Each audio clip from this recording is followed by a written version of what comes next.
নমস্কার, আপনারা দেখছেন চ্যানেল এবিসি। আমি বিজয়, আর প্রত্যেক দিনকার মতো আপনাদের সামনে উপস্থিত হয়ে গেছি। আজ আমি এখন আপনাদের সাথে আলোচনা করব কৃষ্ণ জন্মাষ্টমী তিথি চলাকালীন কি এমন উপায়, কি এমন উপাচার করবেন যার মাধ্যম দিয়ে আপনারা আপনাদের জীবনের বিভিন্ন ক্ষেত্রে আসা বিভিন্ন সমস্যাগুলির সহজ সমাধান করতে পারেন। প্রথমে আলোচনা করব, যদি অর্থনৈতিক কষ্ট হচ্ছে, আর্থিক সমস্যায় আপনি ভুগছেন, আর্থিক সমস্যায় জর্জরিত হয়ে পড়েছেন, এমন ক্ষেত্রে অর্থনৈতিক সমস্যা থেকে মুক্তির জন্য আপনারা জন্মাষ্টমী তিথি চলাকালীন জন্মাষ্টমী তিথির দিনকে কি করবেন? 7 জন কুমারী কন্যাকে আপনার গৃহে নিমন্ত্রণ জানান, ক্ষীরের পায়েস রান্না করুন এবং ক্ষীরের পায়েস 7 জন কুমারী কন্যাকে সেবন করান। তারপর তাদের যথাসাধ্য দক্ষিণা দিন এবং প্রত্যেককে দেবী রূপে প্রণাম করুন এবং হৃদয়ের অন্তঃস্থল থেকে ভালোবাসা জানিয়ে তাদের ধীরে ধীরে বিদায় করুন।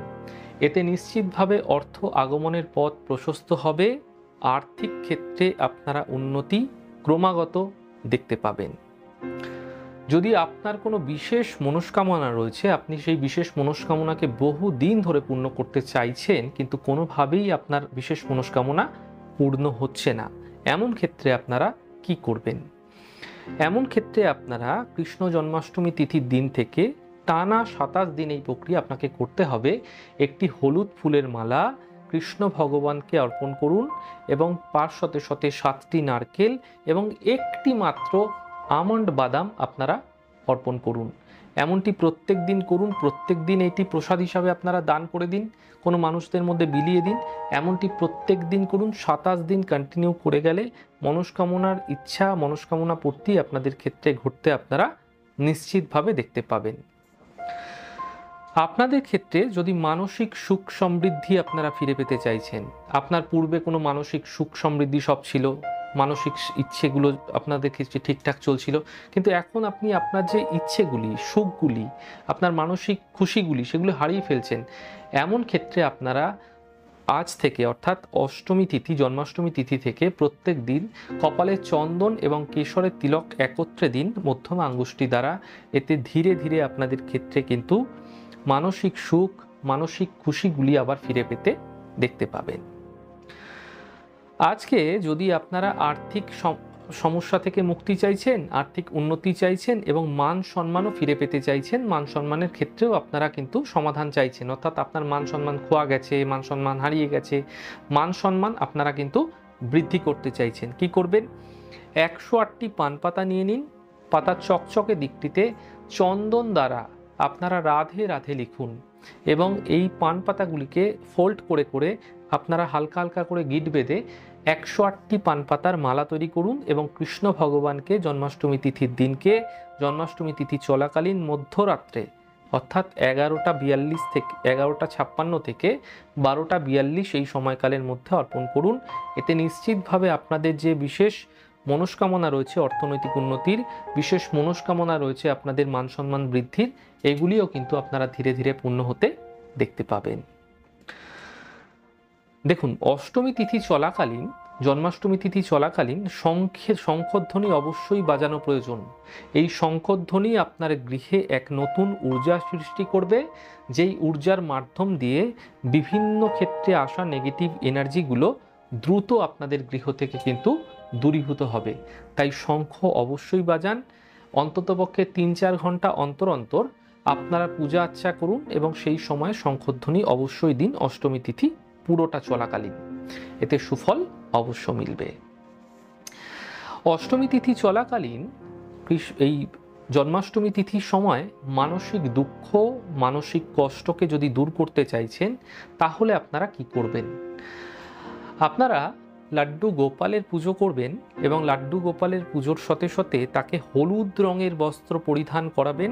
তার পূর্বে তাকে পঞ্চামৃত অর্থাৎ দুধ, দই, ঘি, মধু, চিনি দ্বারা পঞ্চামৃত দ্বারা তাকে স্নান করাবেন।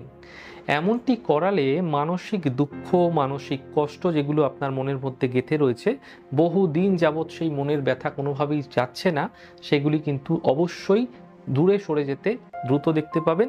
এমনটি জন্মাষ্টমী তিথি চলাকালীন জন্মাষ্টমীর দিনকে রাত্রিবেলা 11টা 56 মিনিট থেকে 12টা 42 মিনিটের মধ্যে এই প্রক্রিয়া আপনাদের করলেই আপনারা নিশ্চিতভাবে সুফল পেতে দেখতে পাবেন। দেখুন, জন্মাষ্টমী তিথি চলাকালীন যদি আপনারা তুলসী বৃক্ষের গোড়ায় একটি ঘিয়ের প্রদীপ দিচ্ছেন এবং ঘিয়ের প্রদীপ দিয়ে আপনারা যদি পরিক্রমা করছেন 108 বার, 108 বার পরিক্রমা হয়ে যাওয়ার পরে আপনারা সেখানে বসে ওম নমো ভগবতে বাসুদেবায় এই মন্ত্রের পাঠ করছেন, এতে মনের যে সকল দুঃখ রয়েছে, মনের যে সকল কষ্ট রয়েছে সেগুলোও দূরীভূত হবে। কোনো বিশেষ মনস্কামনা থাকলে সেগুলোও কিন্তু আপনাদের ক্ষেত্রে দ্রুত প্রাপ্ত হতে অবশ্যই দেখতে পাবেন। এমনটি রাত্রেবেলা 11:56 থেকে 12:42 সময়কালের মধ্যে করলেই আপনারা নিশ্চিতভাবে সুফল পেতে দেখতে পাবেন। দেখুন, যদি আপনারা চাইছেন আপনাদের গৃহে বিভিন্ন ক্ষেত্রে আসা যে এনার্জি সেগুলো যেন শুভ হয়ে যায়, অর্থাৎ গৃহের মধ্যে পজিটিভ এনার্জিও থাকে, নেগেটিভ এনার্জিও থাকে, প্রত্যেকটি গৃহেই থাকে এবং প্রত্যেকটি গৃহেই বহু মানুষের আনাগোনা হয়। তাই যদি আপনারা চাইছেন আপনার গৃহে সর্বদা পজিটিভ ঊর্জা ভীষণভাবে থাকুক, আপনার গৃহে সর্বদা ঊর্জা বৃদ্ধি পাক, পজিটিভ ঊর্জা, এমন ক্ষেত্রে আপনারা কি করবেন? আজ আপনারা 7টি ময়ূরের পালক নিয়ে আসবেন এবং 7টি ময়ূরের পালক ভগবান কৃষ্ণকে অর্পণ করবেন। ভগবান কৃষ্ণকে অর্পণ করে পূজা আচ্চা সম্পন্ন হয়ে গেলে, অষ্টমী তিথি কমপ্লিট হয়ে গেলে এই 7টি ময়ূরের পালক আপনারা আপনার গৃহের দক্ষিণ দিকের দেওয়ালে আপনারা ভালো করে রেখে দিন, সজ্জায়িত করে রেখে দিন, সাজিয়ে রেখে দিন। নিশ্চিতভাবে আপনার গৃহে শুভ শক্তির উদয় হতে দ্রুত দেখতে পাবেন এবং নেগেটিভ এনার্জি সহজে কিন্তু আপনার গৃহে ঢুকতে পারবে না। আজ কিছু ছোট বিষয় নিয়ে আপনাদের সাথে আলোচনা করলাম, আর এই ছোট ছোট বিষয়গুলিই আপনাদের জীবনে আপনাদের ক্ষেত্রে অনেক বড় ভূমিকা পালন করে থাকে।